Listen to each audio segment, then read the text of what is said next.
Yo, salut à toi et bienvenue sur Panda Data. Jusqu'ici, on a manipulé des données. Ici, par exemple, on a une liste de ventes, mais en entreprise, on ne te demande presque jamais montre-moi chaque ligne. On te demande plutôt combien on a vendu, combien on gagne en moyenne et quel est le total. Et pour répondre à ça, on doit résumer les données. Résumer les données, ça s'appelle une agrégation. Imagine ton bulletin scolaire. Je vais cacher le code, je vais afficher le code suivant. Du coup, on a un bulletin scolaire avec des notes. Mais tu ne vas pas afficher toutes tes notes sur le bulletin. Ce que tu affiches, c'est la moyenne. Une agrégation, c'est exactement ça. On prend plusieurs lignes, on les résume en une seule information. On a par exemple les agrégations suivantes. Si on a la question suivante, combien de ventes? On va utiliser l'agrégation compter. Combien gagner? On va utiliser l'agrégation somme. Panier moyen, on va utiliser l'agrégation moyenne. Plus grosse vente, on va utiliser l'agrégation max. Une agrégation transforme beaucoup de données en une information utile. Je vais cacher le code des bulletins. Je vais afficher le code qu'on a utilisé dans notre projet. Ici, chaque ligne, c'est une commande. Mais moi, je veux savoir combien j'ai gagné au total. La somme du montant, si ce montant n'existe pas encore. Pour cela, on va écrire le code suivant.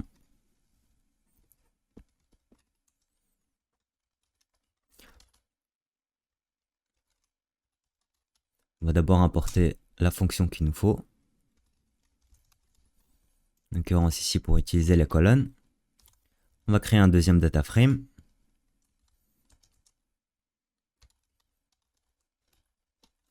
On va ajouter une colonne montant qui sera égale à la colonne quantité multipliée par la colonne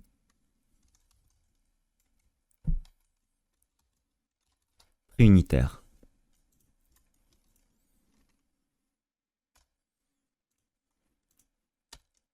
On n'oublie pas les guillemets.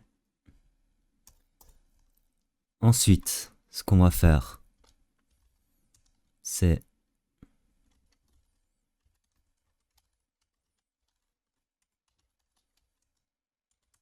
importer d'autres fonctions. Cette fois-ci, on va importer l'agrégation somme et on va l'appliquer à notre data frame numéro 2 en utilisant ce code-ci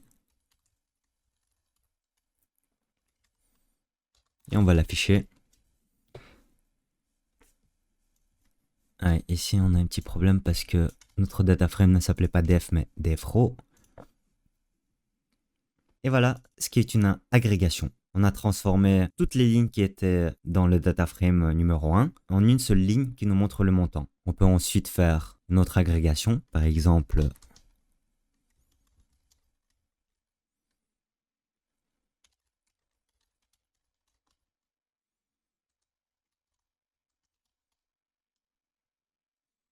ici, je vais importer la fonction moyenne et je vais faire la même chose que ce que j'ai fait pour la somme.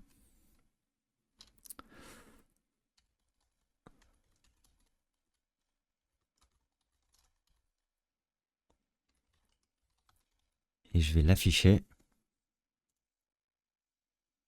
Et maintenant, Spark calcule la moyenne, exactement comme Excel, mais sur des millions de lignes sur l'écran. Ici, je répète toujours les concepts, comme ça vous pouvez les exercer et les retenir au fur et à mesure. Spark ne modifie pas les données, il les parcourt et calcule une statistique globale. Une agrégation ne regarde pas une ligne, comme ici. Il regarde toutes les lignes en même temps et ensuite effectue l'agrégation qu'il nous faut, comme la somme ou la moyenne. Une agrégation n'est pas équivalente à un filtrage. Un filtrage, c'est prendre moins de lignes. Si par exemple je veux filtrer juste les 3 premières lignes, toutes les autres lignes vont disparaître. Un select, c'est prendre moins de colonnes. Si par exemple je sélectionne la colonne ID commande et la colonne date, les colonnes produit, quantité et prix unitaire vont disparaître et je n'aurai plus que 2 colonnes. Par contre, une agrégation, c'est une statistique globale. Là, la table est modifiée, même si elle n'est pas modifiée à la source, mais dans le data frame qu'on aura créé, là, l'agrégation va calculer et transformer notre table de base pour avoir ce que l'on désire. C'est une statistique globale. Filter, du coup, c'est choisir des lignes